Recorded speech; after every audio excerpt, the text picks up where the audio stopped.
جب ایک شخص نے کہا کہ یا رسول اللہ میں ساری رات نماز پڑھا کروں گا، سارا دن روزہ رکھوں گا، تو حضور نے فرمایا نہ، آنکھیں تکلیف میں آ جائیں گی، وجود تھک جائے گا۔ ایک سرکار کی زوجہ محترمہ ام المومنین نے رسی باندھ لی تھی مسجد نبوی میں کہ میں جب تھک جاؤں گی تو ٹیک لگا لوں گی، پر میں نے پڑھنی ساری رات ہے نماز۔ اللہ کے محبوب نے فرمایا جتنی دیر طبیعت اجازت دے اتنی دیر پڑھو، باقی آرام کرو۔ اور فرمایا تمہاری آنکھ کا بھی تمہارے اوپر حق ہے، تمہارے وجود کا بھی تمہارے اوپر حق ہے۔ یہ ساری چیزیں نبی پاک صلی اللہ تعالی علیہ وسلم کی امت کے ساتھ رحمت پر دلالت کرتی ہیں۔ اسی طور پر آپ دیکھیں کہ نبی کریم علیہ السلام نے 2-3 دن تراویح پڑھی، پھر صحابہ جمع ہو گئے، زیادہ لوگ آ گئے تو سرکار اندر سے باہر ہی نہیں آئے، حجرے میں رہے۔ فجر کے وقت آئے تو فرمایا مجھے پتا تھا تم سارے انتظار میں ہو اور تم نے دیر تک میرا انتظار کیا، میں جان بوجھ کے نہیں آیا۔ کیوں نہیں آئے یا رسول اللہ صلی اللہ تعالی علیہ وسلم؟ تو حضور فرمانے لگے اس لیے نہیں آیا کہ اگر میں آ جاتا اور کچھ دن مستقل یہ نماز پڑھتا تو میرے دل میں خیال آیا کہیں رب کریم اسے فرض نہ کر دے، تمہیں مشقت ہوگی، تمہیں تکلیف ہوگی، لہٰذا میں حضور دل چاہ رہا ہے نفل عبادت کو، اس لیے نہیں کر رہے کہ امت پر کہیں ضروری ہو جائے۔ اور ہم عبادت کے معاملے میں بہانے بازی بھی کرتے ہیں۔ ہم کہتے ہیں اوہو رزق کمانا بھی تو عبادت ہی ہے نا، تو میں حلال روزی کے لیے جا رہا ہوں، یہ بھی تو عبادت ہے نا۔ میری طرح کے لوگ کہہ دیتے ہیں کہ میں سویرے اٹھ کے مدرسے میں کچھ اسباق دیکھتا ہوں تو یہ بھی تو عبادت ہے، میں بیان کرنے کے لیے مطالعہ کرتا ہوں تو یہ بھی تو عبادت ہے نا، اتنے لمبے سفر کر کے ملک میں دنیا میں گھومتا ہوں تو یہ بھی تو میں عبادت ہی کر رہا ہوں۔ اب اسپیشل نفلوں کے لیے وقت کس طرح نکلے، اسپیشل کر کے تسبیح میں کیسے چلاؤں، میں سارا کچھ ہم بہانے بنا لیتے ہیں نا۔ میرا سوال یہ ہے کہ یہ ساری باتیں صحابہ کو، نبی کریم کو، دیگر لوگوں کو بھی تو پتہ تھی نا، لیکن آپ غور تو کریں 23 سال حضور کو وقت ملا، مختصر وقت ظاہراً تبلیغ کرنے کے لیے، پوری دنیا میں دین بھی پھیلانا ہے۔ گھر میں 11 ازواج ہیں، 4 بیٹیاں ہیں، ان کی اولادیں، سارے کام کاج بھی دیکھنے ہیں، لیکن سیدہ طیبہ طاہرہ حضرت عائشہ صدیقہ رضی اللہ تعالیٰ عنہ فرماتی ہیں سارا دن تبلیغ کرتے، ہر غلام کے دکھ سنتے، گھر میں آتے تو اپنے گھر والوں کا خیال کرتے، کام میں ہمارا ہاتھ بٹاتے۔ قربان جاؤں، کہتی ہیں زمانہ سارا سو جاتا لیکن آمنہ کے لال مصلی بچھا لیتے۔ دنیا سو گئی، ساری سب سو گئے، جو خدام تھے، وہ جو غلام تھے وہ سو گئے۔ صحیح مسلم میں لفظ ملیں گے، سیدہ پاک فرماتی ہیں او میرے نبی کے غلاموں، میں نے یہ رنگ بھی دیکھا ہے کہ حضور نے اتنا کھڑے رہے، اتنا قیام کیا، اتنا قیام کیا کہ مقدس پیروں میں ورم آ گئے، سوج گئے پیر، اتنے بڑے۔ دل پہ ہاتھ رکھ کے نہیں بتا سکتا کہ میرے کبھی نماز میں پیر سوج گئے ہوں، کوئی نہیں بتا سکتا۔ بچوں کی روٹی کماتے تھک گئے بات الگ ہے، ہم سیر کرنے گئے تو تھک گئے بات الگ ہے، لیکن عبادت میں یہ بھی تو مسلم شریف ہے نا، یہ بھی تو دین ہے نا، یہ بھی تو حضور کی سنت ہے، یہ بھی تو وہ چیز ہے جو کریم کی آنکھوں کی ٹھنڈک ہے۔ سیدہ فرماتی ہیں پیروں میں ورم آ گئے، اور ساری رات ہی حضور نے نماز پڑھی اور ایک ہی آیت بار بار دہرائی۔ مسجد نبوی میں بلال حبشی نے فجر کی اذان دے دی اور حضور ابھی مصلی پہ تھے، کریم فارغ ہوئے، میں نے عرض کی یا رسول اللہ صلی اللہ علیہ وسلم آپ کے تو صدقے اللہ اگلے پچھلوں کے گناہ معاف کرے گا، تو آپ اتنی آہوزاری کیوں فرماتے ہیں؟ آپ تو شفیع ہیں، آپ تو انبیاء کے امام ہیں۔ تو حضور نے فرمایا عائشہ تم نے گنوایا ہے نا میرے اللہ کی مجھ پر کتنی رحمت ہے، افلا اکون عبدا شکورا، فرمایا اگر اس نے اتنی نعمتیں دی ہیں تو کیا میں اس کا شکر گزار بندہ نہ بنوں؟ میں شکر گزار بندہ نہ بنوں اس کا؟ پھر اگر اتنی نعمتیں اس نے دی ہیں، مجھے اتنا نوازا ہے، تو پھر میں اس کے سامنے سجدے نہ کروں؟ او میرے بھائی، بڑے قابل فخر لوگ ہیں ہم کہ ہم نبی پاک کے غلام ہیں۔ بہت پہلے کہا تھا اعلیٰ حضرت نے کہ عرش پہ تازہ چھیڑ چھاڑ اور فرش پہ طرفہ دھوم دھام، کان جدھر بھی لگائیے تیری ہی داستان ہے، کان جدھر بھی لگائیے تیری ہی داستان ہے۔ ہر جگہ حضور کے ذکر پاک نے روشنی بکھیری ہوئی ہے۔ اللہ تعالیٰ نے جہاں نبی پاک علیہ السلام کو بڑی عظمتوں، شانوں، رفتوں اور بلندیوں سے نوازا، وہاں یہ بھی فرمایا کہ وَمَا أَرْسَلْنَاكَ إِلَّا رَحْمَةً لِّلْعَالَمِينَ، ہم نے اپنے محبوب علیہ السلام کو تمام جہانوں کے لیے رحمت بنا کر بھیجا ہے۔ نبی پاک صلی اللہ تعالی علیہ وسلم کا وجود سراپا رحمت ہے۔ حضور کا بولنا بھی رحمت ہے، خاموش رہنا بھی رحمت ہے۔ نبی پاک علیہ السلام کا کسی کو کچھ عطا کرنا بھی رحمت ہے، اور کسی کو صبر کی تلقین کرنا یہ بھی رحمت ہے۔ حضور کسی کو خوش ہو کے دیکھ لیں تو یہ بھی کرم کی بات ہے، اور محبوب کریم علیہ السلام کبھی ناراض ہو جائے تو اس کے بعد بھی جب حضور راضی ہوتے ہیں تو رحمت کی برکھا ہی برسا کرتی ہے۔ اور حضور علیہ السلام نے فرمایا ہے، میں نے اللہ کی بارگاہ میں یہ دعا کی ہے کہ مالک اگر میں کسی کو جھڑک دوں نا، کسی مسلمان مومن کو، تو مالک اسے بھی اتنا ثواب دینا جتنا تو فرض نماز کا ثواب عطا فرماتا۔ تو وجود سارے کا سارا حضور کا رحمت کاملہ ہے۔ نبی پاک کا مسجد نبوی شریف میں بیٹھ کر پیغام دین دینا بھی رحمت ہے، اور حضور اگر اسلحہ پہن کر بدر کے میدان میں آ جائیں، اللہ کے دین کو نافذ کرنے کے لیے دست مبارک میں تلوار اٹھا لے، تو یہ بھی کائنات کے لیے رحمت ہے، یہ بھی فضل ہے۔ کیوں؟ اس لیے کہ اگر جڑی بوٹیاں کاٹی نہ جائیں تو اصل فصل کا نقصان کر جاتی ہیں۔ اس لیے ضروری ہوتا ہے کہ ایسی چیزوں کو تلف کر دیا جائے جو انسانیت کے لیے نقصان کا باعث۔ اللہ تعالیٰ نے نبی پاک علیہ السلام کے وجود کو سراپا رحمت بنایا۔ بدقسمتی یہ ہوئی کہ دور جب بدلا نا، اور لوگ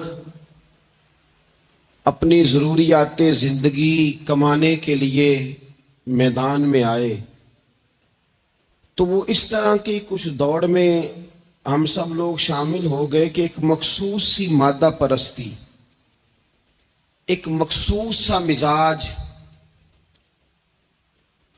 دولت کی اینک سے ہر چیز کو دیکھنے کا، تو ڈھیر سارا کچھ شخص اچھا ہے، اس میں بہت بڑی تعداد میں بھلائیاں پائی جاتی ہیں، اتنی زیادہ بھلائیاں کسی میں پائی جاتی ہیں، اتنا پیارا آدمی ہے، اتنا شستہ اس کا مزاج ہے، لیکن ہم جب کسی سے ملتے ہیں تو ہم یہ دیکھتے ہیں کہ اس کی ساری اچھائیاں اپنی جگہ پر پتہ چلے نا کہ وہ ہمیں کیا دے سکتا ہے، ہمارے کس کام آ سکتا ہے، ہمارے لیے کتنا نفع بخش ہو سکتا ہے، ہمارے لیے کتنا سود مند۔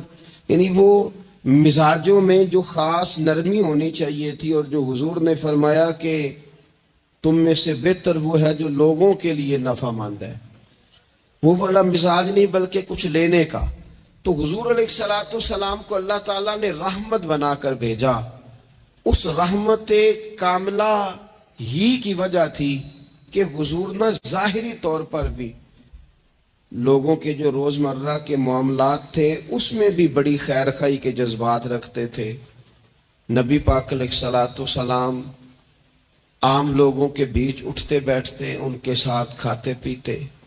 سرور کائنات کا طریقہ یہ ہوتا کہ اگر غلاموں میں سے کوئی بیمار ہو جاتا تو تیمارداری کرنے تشریف لے جاتے، صبر کی نصیحت کرتے، اللہ کے حبیب علیہ الصلوۃ والسلام اس کے لیے مناسب دوا بھی تجویز کرتے، دعا بھی فرماتے۔ حضور نے فرمایا اگر تم میں سے کسی شخص کہ ہاں کوئی خوشی کا موقع ہو تو وہ مختار ہے، دعوت دے نہ دے، لیکن اگر کسی کا انتقال ہو جائے تو مجھے خبر ضرور دینا، میں جنازے پڑھنا چاہتا ہوں۔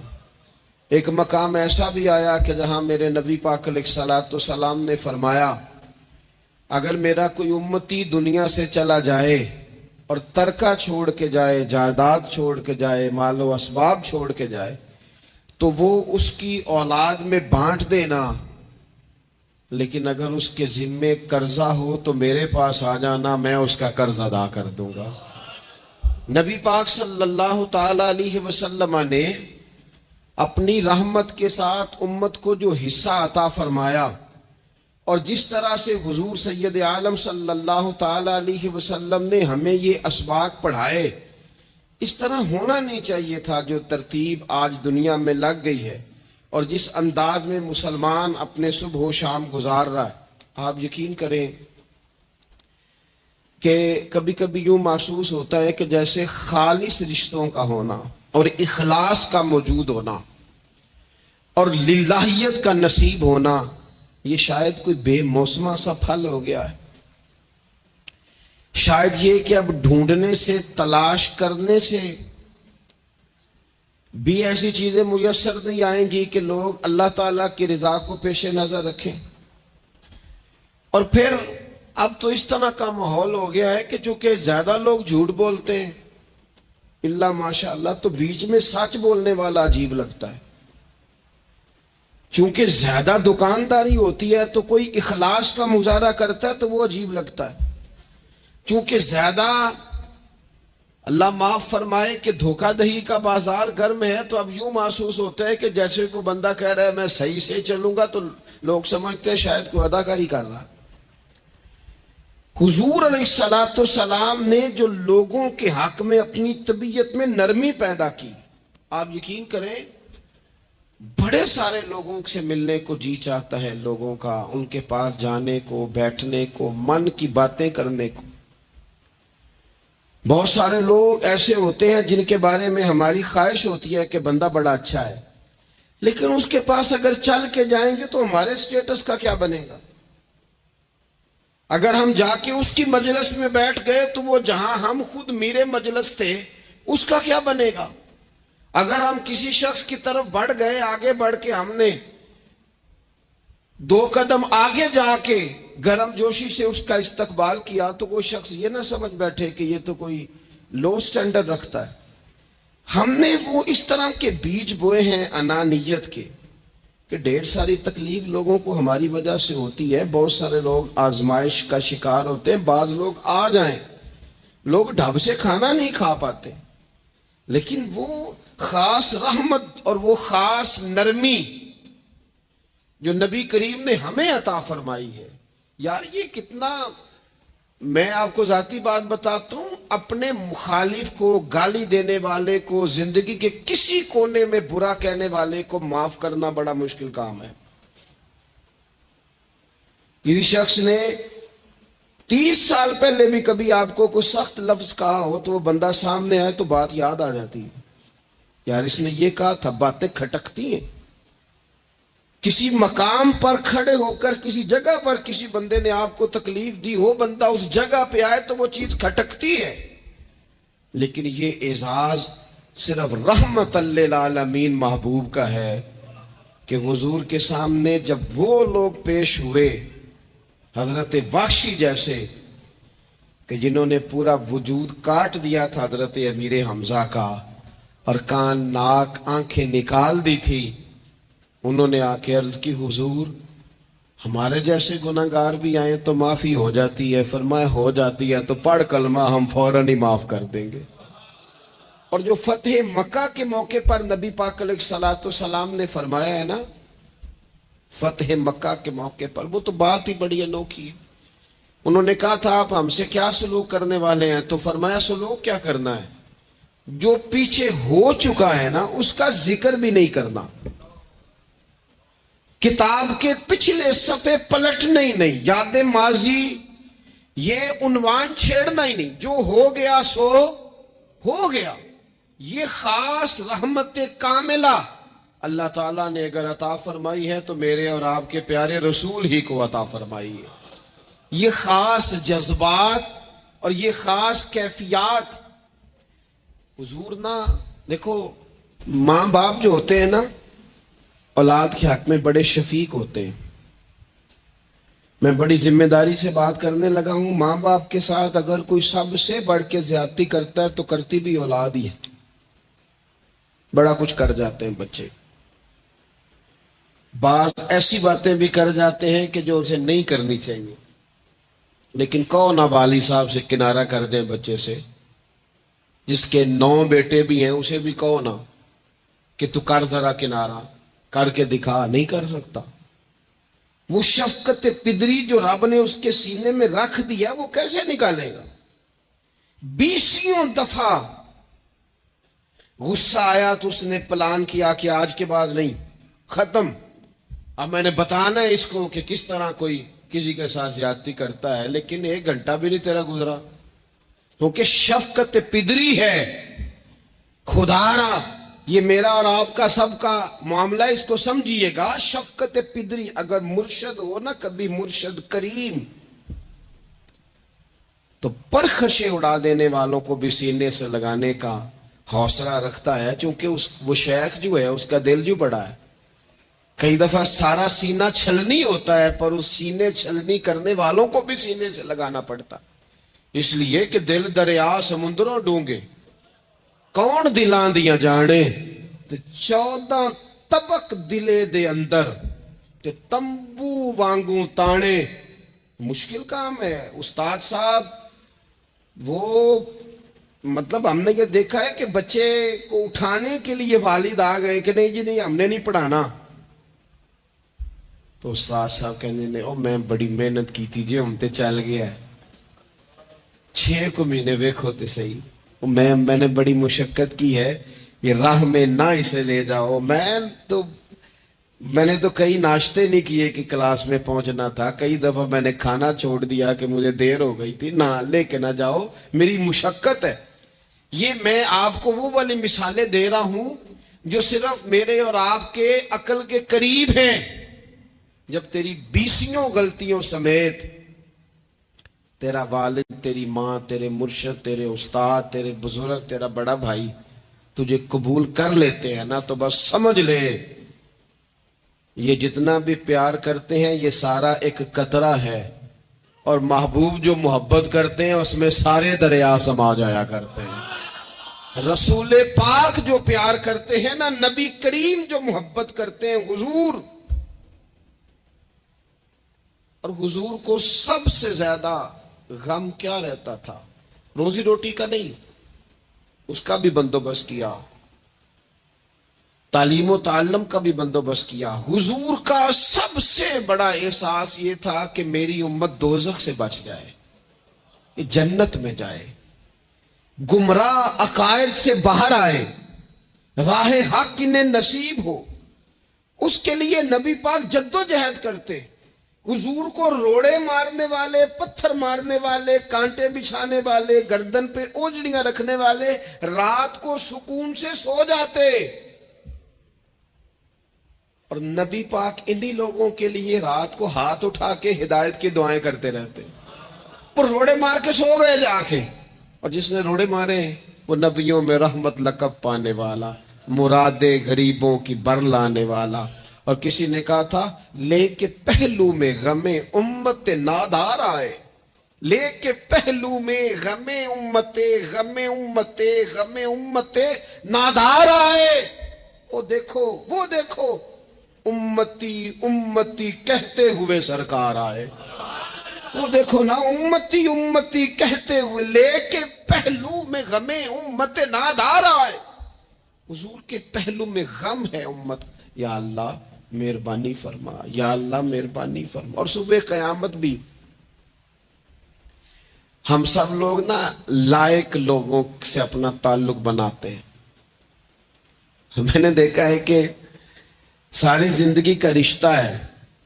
وہ کسی نے کہا تھا کہ کوئی بندہ مجھے ایسا چاہیے کہ میں اس سے جھوٹ بھی بولوں تو وہ مجھ سے سچ بولے. کچھ لوگ ایسے چاہیے ہوتے ہیں نا زندگی میں کہ وہ توأن و کرہن ساتھ ہی رہیں، لیکن یہ ہوتا نہیں، مشکل کام ہے. لوگ کہتے ہیں اگر لائق ہے تو میرا ہے، نالائق ہے تو پھر میرا. بنتے نہیں. یقین کریں آپ سے زندگی میں کوئی خطا ہو گئی کو آپ کا بننے کو تیار نہیں ہوتا، کہتا میرا نہیں تعلق بھائی، میں اس کے لین دین کا بالکل ذمہ دار نہیں، میرا اس کا کوئی رشتہ نہیں، تو جان یہ جان، کاٹ دیا. اور اگر گناہ ہو گیا، غلطی ہو گئی، انسان سے ہو جاتی ہے. اپنی ساری غلطیوں سمیت اپنے آپ سے پیار ہے اور دوسرے سے ایک ہو جائے تو. لیکن کچھ لوگ ایسے ہوتے ہیں، حضور غوث پاک کے مدرسے کے اساتذہ نے کہا تھا حضور سبق بانٹنے ہیں، پیریڈ لگانے ہیں، آپ کو کون سی کتاب دے دیں، فقہ، اصول، تفسیر، حدیث کیا پڑھائیں گے؟ تو آپ فرمانے لگے نہیں تم مجھے سبق نہ کوئی دو، تم اس طرح کی تقسیم کرو کہ لائق بچے سارے تم رکھ لو، نالائق سارے مجھے دے دو. حضور علیہ السلام نے فرمایا قیامت کے دن جو بڑے بڑے گناہ گار ہوں گے نا، بڑے بڑے، وہ میری چادر کے نیچے چھپے ہوئے ہوں گے. چور حاکم سے چھپا کرتے ہیں یا اس کے سوا؟ تیرے دامن میں چھپے چور انوکھا تیرا. اور حضور ہمارے وکیل نہیں، حضور ہمارے شفیع ہیں. حضور ہماری وکالت نہیں کریں گے، حضور ہماری شفاعت کریں گے. وکیل وہ ہوتا ہے جو کٹہرے میں کھڑا ہو کے جج صاحب سے کہتا ہے اس نے کوئی جرم نہیں کیا، بلا وجہ الزام لگایا گیا ہے، اس نے کوئی خطا نہیں کی، یہ ذاتی اناد پال رہے ہیں، یہ بندہ ہی بڑا اچھا ہے، یہ تو تھا ہی نہیں موقع پہ، اس نے تو کیا ہی کچھ نہیں، وکالت کرتا ہے اسے معاف کر دو، یہ وکیل ہوتا ہے. اور شفیع وہ ہوتا ہے جو کہتا ہے اس نے سارا کچھ ہی کیا ہے پر میں جو آ گیا ہوں، سارے جرم اس نے کیے ہیں پر میں آ گیا ہوں نا، میرا آنا دیکھا جائے، میرا آنا دیکھا جائے اور اسے معاف کر. تو نبی کریم علیہ السلام نے خاص، اور پھر کچھ ایسی چیزیں جو بالکل سادی تھیں اس کا بھی نبی پاک صلی اللہ تعالی علیہ وسلم نے لوگوں پر بوجھ نہیں ڈالا. حضرت سیدنا ابن مسعود رضی اللہ تعالیٰ عنہ فرماتے ہیں، مسلم شریف میں موجود ہے، کہتے ہیں حضور ہمیں کبھی کبھی واز سنایا کرتے تھے، ہر روز تقریر نہیں سناتے تھے. یا رسول اللہ صلی اللہ علیہ وسلم ہمارا دل کرتا ہے. فرمایا میں نہیں چاہتا کہ تم تکلیف میں آ جاؤ. حضور فرماتے ہیں میں لمبی نماز پڑھانا چاہتا ہوں، پیچھے سے کوئی بچہ رو پڑتا ہے، میں اللہ کی نماز مختصر کر دیتا ہوں. نبی پاک صلی اللہ تعالی علیہ وآلہ وسلم کی عادت مبارکہ تھی، حضور سواری پہ چل رہے ہوتے تھے تو کوئی غلام ساتھ چلنا چاہتا تھا تو فرماتے تھے تو میرے ساتھ آ کے سواری پہ بیٹھ جا. یا رسول اللہ میں آپ کے ساتھ نہیں بیٹھ سکتا، میں تقاضا ادب ہے کہ میں آپ کے ساتھ نہ بیٹھوں. تو حضور فرماتے پھر واپس چلا جا، میری طبیعت گوارا نہیں کرتی کہ میں سواری پہ چلوں اور میرے ساتھ جو لوگ ہیں وہ پیدل سفر کریں. احساسات، جذبات، محبوب کریم کو اللہ تبارک و تعالیٰ نے جو دل عطا کیا، آپ دیکھیں چھوٹے چھوٹے بچوں، وہ ہمارے ہاں نا جی بزرگ ناراض نہ مجھ سے ہو جائیں، ہمارے ہاں بزرگ بازو کا شکوہ کرتے ہیں، کہتے ہو کاکا ادھر آئے نا تو میرے نہ سلام نہیں لئی. بھئی آپ لے لیتے سلام، یہ کچھ جھگڑے والی بات ہے؟ آپ سلام کر دیں. رسول پاک کی عادت مبارکہ تھی کہ چھوٹے چھوٹے بچے گلیوں میں ہوتے تو حضور آگے بڑھ کے خود انہیں سلام کہتے، ان کے سروں پہ دست شفقت پھیرتے، ان کی چھوٹی چھوٹی باتیں سنتے، ان کے سوالات کے جواب ارشاد فرماتے. اللہ کے پیارے رسول صلی اللہ تعالی علیہ وسلم کا تو یہ معاملہ تھا کہ عبادت کے معاملے میں بھی حضرت سیدنا عباس فرماتے ہیں کہ ایک انصاری صحابی رات کو مسجد نبوی شریف میں داخل ہوئے، ان دنوں جن دنوں وہ بدر کے قیدیوں کو لایا گیا تھا، تو ان قیدیوں کو رسیاں صحابہ نے زور سے باندھ دی تھی. تو کہتے ہیں کہ میں نے دیکھا نبی کریم علیہ السلام بڑی بے چینی کے عالم میں کبھی ادھر جاتے کبھی ادھر آتے. میں نے عرض کی یا رسول اللہ صلی اللہ تعالی علیہ وسلم خیریت ہے؟ تو حضور نے فرمایا ان قیدیوں میں میرے چچا جناب عباس بھی ہیں، وہ ہائے ہائے کرتے ہیں تو مجھے نیند نہیں آتی. چلو زیادہ نہیں تو تھوڑا احساس کبھی چچا کا بھی پیدا کرنا چاہیے. ویسے چچا چاند نہیں ہوتا، چندہ ہمیشہ ماموں نہیں ہونا ہے. چچا جتنا مرضی بھی خوبصورت ہو بیچارہ چاند ہو سکتا نہیں، چندہ ماموں نہیں ہونا ہے، پکی بات. تو کبھی چچا کا بھی احساس کرنا چاہیے. نبی کریم علیہ السلام نے فرمایا چچا ہائے ہائے کرتے ہیں تو مجھے نیند نہیں آتی. وہ انصاری صحابی فرماتے ہیں کہ میں دوڑا گیا اور میں نے جا کے معلومات کی کہ حضرت عباس رضی اللہ تعالیٰ عنہ کو کہاں باندھا گیا ہے. فرماتے میں جا کے حضرت عباس کی رسیاں ڈھیلی کر کے آیا تو وہ سکون میں آ گئے. تو آ کے حضور علیہ السلام کو میں نے دیکھا تو سرکار بھی زمین پر بیٹھ گئے، لیکن ابھی چہرے پر بے چینی باقی تھی. میں نے عرض کی حضور میں رسیاں ڈھیلی کر رہا ہوں جناب عباس کی، آپ آرام سے سو جائیں. تو یہاں تک نہیں یہ رحمت رکتی، یہ رحمت کسی مقام پر محدود نہیں ہوتی. میرے کریم کا کرم ہمیشہ برستا ہے تو بغیر رنگ و نسل ہر جگہ برستا ہے. حضور علیہ السلام نے فرمایا صرف عباس نہیں، جا سارے قیدیوں کی رسیاں ڈھیلی کر کے آ. سب کو یہ کون لوگ ہیں؟ یہ بدر میں پھول لے کے آئے تھے، یہ گجرے لے کے آئے تھے پھولوں کے، خوشبو کا تحفہ دینے آئے تھے، یہ تو تلواریں لے کے آئے تھے. لیکن یہ اعزاز ہے میرے نبی پاک کا کہ اللہ نے حضور کو رحمت للعالمین بنایا ہے. دلوں کے اندر اتنی گنجائش رسول پاک نے پیدا کی. فرمایا سب کی رسیاں ڈھیلی کرو تاکہ میں آرام سے سو جاؤں. طبیعتوں کی سختی، مزاجوں کا تلخ پن، اپنی ذات کے خول میں بند ہو کے زندگی گزار دینے والے لوگ، اپنے آپ سے شروع ہو کر اپنے آپ پر ختم ہو جانے والا مزاج، جو میں سوچ رہا ہوں، جو میں دیکھ رہا ہوں، جو میری طبیعت فیصلہ کر رہی ہے، جس اینک سے میں معاشرے کو پڑھ رہا ہوں سارے معاشرے کو اسی طور پہ میں لے کے چلوں گا، یہ سوچیں درست نہیں. ہم نبی کریم علیہ السلام کے ماننے والے ہیں، ہمیں ان ساری باتوں کا خیال اور ادراک کرنا پڑے گا کہ جو ہمیں ہمارے رسول پاک نے سکھائی ہے. انسان پر بعض اوقات کچھ لوگ اس طرح کا بھی اس کے ساتھ رویہ اختیار کرتے ہیں کہ رد عمل کے طور پر کچھ کہنا پڑتا ہے. بعض لوگ سخت سست کہہ دیتے ہیں رد عمل کے طور پر، خود اس طرح کے نہیں ہوتے لیکن تانگ آمد بجانگ آمد. تو ایک دفعہ جب بڑی سخت تکلیف دی کفار نے تو صحابہ نے عرض کی یا رسول اللہ ان کے لیے دعا کریں یہ تباہ ہو جائیں. تو محبوب نے خود ان لفظوں کے ساتھ جواب دیا، فرمایا اللہ نے مجھے لعنت ملامت والا نہیں بنا کے بھیجا، مجھے رحمت للعالمین بنا کے بھیجا. انہیں ہر وقت تانے دیتے رہنا، ہر وقت کھڑے رہنا، یہ دیکھیں نا میرے ملک کا ماحول کیا بنا ہوا ہے. رائے کا اختلاف ہی ہے نا، لیکن جو دھینگا مشتی روز ہوتی ہے اور جو دھما چوکڑی روز مچائی جاتی ہے، روز جو نئی سے نئی کہانی پنپتی ہے، ملک کے اندر کوئی شخص ایسا نہیں رہ گیا، کوئی ادارہ ایسا نہیں رہ گیا جس کے بارے میں ہمارے دل بالکل صاف ہو. اس لیے کہ ہم نے مزاج اس طرح کا بنا لیا ہے، ہم نے اینک اس طرح کی لگا لی ہے، لہجے اس طرح کے بنا لیے.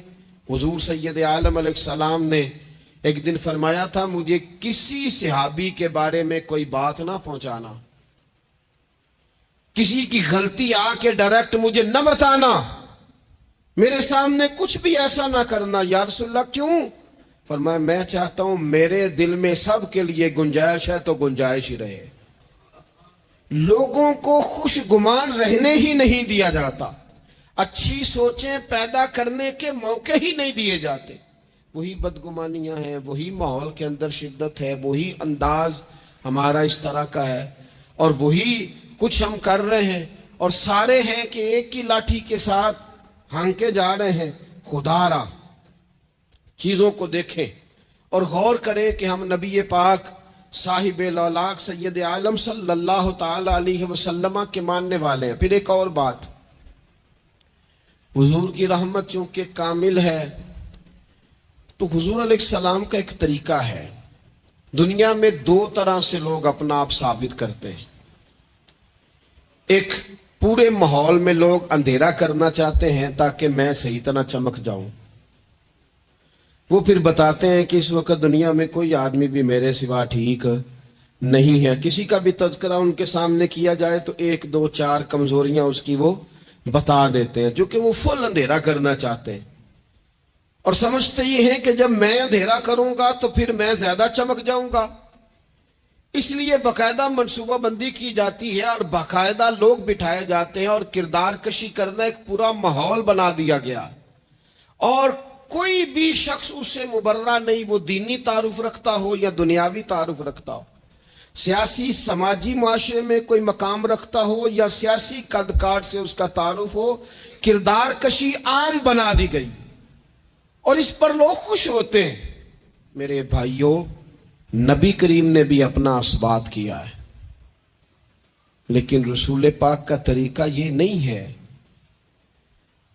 کہ کسی دوسرے کی نفی کر کے ہی اپنا اثبات ہوتا ہے. قرآن تو نبی پاک پہ نازل ہوا ہے نا، حضور قرآن لے کے آئے ہیں، پر اس قرآن میں تو حضرت موسیٰ کی تعریفیں بھی ہیں، حضرت عیسیٰ کے تذکرے بھی ہیں، جناب عیسیٰ کے معجزات بھی ہیں. اس میں تو حضرت نوح کا ذکر بھی ہے، اس میں تو حضرت آدم کا ذکر بھی ہے، اس میں تو حضرت یوسف علیہ السلام کے حسن و جمال اور کمال کے تذکرے، اس میں تو جناب لقمان حکیم کی حکمت اور دانائی کی بات ہے، اس میں تو حضرت خضر کا تذکرہ ہے. اس قرآن مجید کے اندر تو اولیاء اللہ کی شان ہے، اس میں تو ماں باپ کی فضیلت ہے، اس میں تو پڑوسیوں کی بات ہے. اس قرآن مجید نے تو غریب کی بات کی، یتیم کی بات کی، بیوہ کی بات کی. تو رسول کریم نے بتایا کہ دوسروں کو پیچھے کر کے اپنے آپ کو آگے نہیں کیا جا سکتا. تم سب کو ساتھ لے کے چلو، تمہیں اللہ امامت عطا فرما دے گا. حضور نے تعارف کرایا اپنی امت کو سارے نبیوں کا، رسولوں کا. حضور نے ان کے تذکرے کیے، احادیث میں ان کے تذکرے ہوئے. حضور نے ہر ایک کی شانیں بلند کر کر کے بیان کی اور فرمایا کسی نبی کی بات میرے ساتھ ملا کر اس طرح نہ کرنا کہ ان کی کسر شان ہو جائے معاذ اللہ. میرا اور اس کا تقابل اس طرح نہ کرنا کہ وہاں کسر شان. وہ کسی نے میرے اعلیٰ حضرت کے سامنے کہا تھا نا، شان یوسف جو دبی وہ بھی اسی در پہ دبی. اعلیٰ حضرت کہنے لگے حضور تو کسی کو دبانے آئی نہیں، یہ تو کیا بات کر رہا ہے؟ تو کہہ شان یوسف جو بڑی وہ بھی اسی در سے بڑی. یہ کہہ کہ نبی پاک تو عزتیں دینے آئے، ہر ایک کی قسمت میں حضور نے عزت لکھی. کہا باپ راضی ہو گیا تو رب راضی ہو گیا. فرمایا ماں کے قدموں کے نیچے جنت، بہنوں کی بیٹیوں کی پرورش جو کر کے آئے گا میرے ساتھ جڑ کے انگلیوں کی طرح جنت میں جائے گا. فرمایا تم میں سب سے بہتر وہ جو اپنے گھر والوں کے لیے، اپنی بیوی کے لیے بہتر، میں تم سب سے زیادہ اپنے گھر والوں کے لیے بہتر. فرمایا پڑوسی سے حسن سلوک کرنے والوں یاد رکھنا کہ اس کے تو حق اتنے زیادہ ہیں کہ ڈر ہے کہ کہیں وراثت میں شامل نہ کر دیا جائے.